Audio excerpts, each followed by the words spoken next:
Next topic.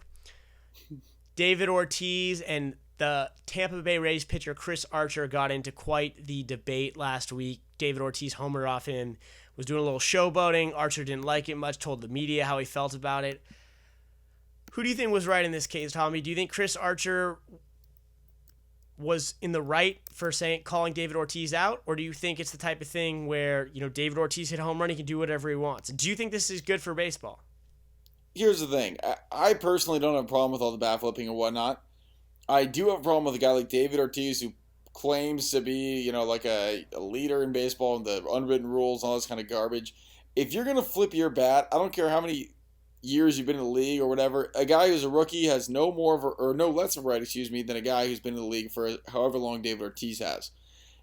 The whole point of it is you don't want to teach kids the wrong thing and set an example where it's okay to do this. I mean, if you've been in the league for 15 years and you're flipping your bat, that means more to me as a first grader than some random rookie who does it. You know what I mean? So he's got more of a responsibility to set an example. I don't understand the argument of, he's been here longer, so in that case, he can pretty much just do whatever he wants. And if I was Chris Archer, you know what I'd do? Instead of hitting him or whatever. What would you do? I would next time I'd face him, I'd strike him out, I'd take my glove off and flip it. But Tommy, you almost made my point for me. So, first of all, I don't think David Ortiz is in the wrong whatsoever. I don't think he's setting a bad example. And if I'm Chris Archer, instead of talking about what you think about the unwritten rules and what's wrong with David Ortiz is doing, why don't you talk with your play? If you could just strike him out, if you could perform up to your abilities, David Ortiz wouldn't be hitting a home run off you, and you wouldn't be complaining about the fact that he was doing whatever he was doing in his little trot around the bases.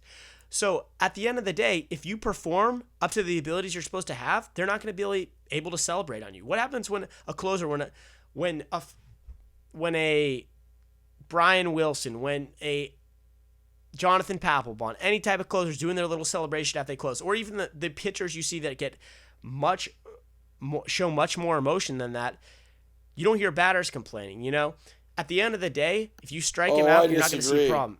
And I have a bigger problem with this. Baseball itself is getting boring. Let the emotion take place during the game. Let people showboat. If I were the commissioner of baseball, I'd say, let's let everyone take steroids. Let's make this exciting again. Let's let everyone showboat. Let's throw at pitchers' heads. Let's throw at batters' heads. Let's toss our bats whenever we want. Let's Yasiel Puig around the bases. Let's make baseball exciting again. I don't want to sit in the stands eating peanuts, twiddling my thumbs, eating Cracker Jacks, keeping score. Let's have something happen every 5 minutes. I know, I'll agree with you on that.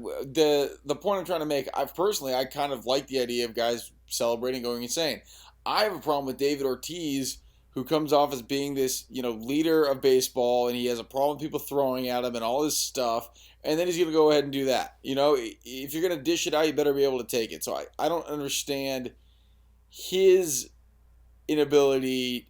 I don't understand his thought process more than Chris Archer's, if that makes any sense. I don't get where he gets off trying to tell people what's right and wrong in baseball, and then he goes ahead and does something that is probably one of the more obvious unwritten rules. You don't stand and watch your home runs go over the fence. So if you are going to do it, you better accept everyone else doing it. I personally don't have a problem with it, but I do have a problem with David Ortiz's hypocrisy. Yeah, that's Tommy. That's just what I was about to mention. You beat me to it. I was about to, you taught me a word last episode. I was going to teach you the word hypocrite because I have no problem calling David Ortiz a hypocrite. I just have a problem with Chris Archer, bitching about his little victory dance, because the way I see it, if you're Chris Archer, all you got to do is get this guy out, and you don't have to worry about any showboating. So that's my biggest problem. You're bitching and moaning about this guy showing you up, but you couldn't get him out. So why don't you figure out how to get him out, and then there's not going to be a problem going forward. I can agree with that point, but again, my problem is more with David Ortiz, not the actual act. It's I don't know, man. David Ortiz, you're Big Papi, you think you're all-knowing, omnipotent baseball guy, and you do this, and then you get upset and don't understand when people are mad at you. That's the problem I have. Very good on the timing. Tommy. We are done with this topic. There's our nice little timer. Awesome.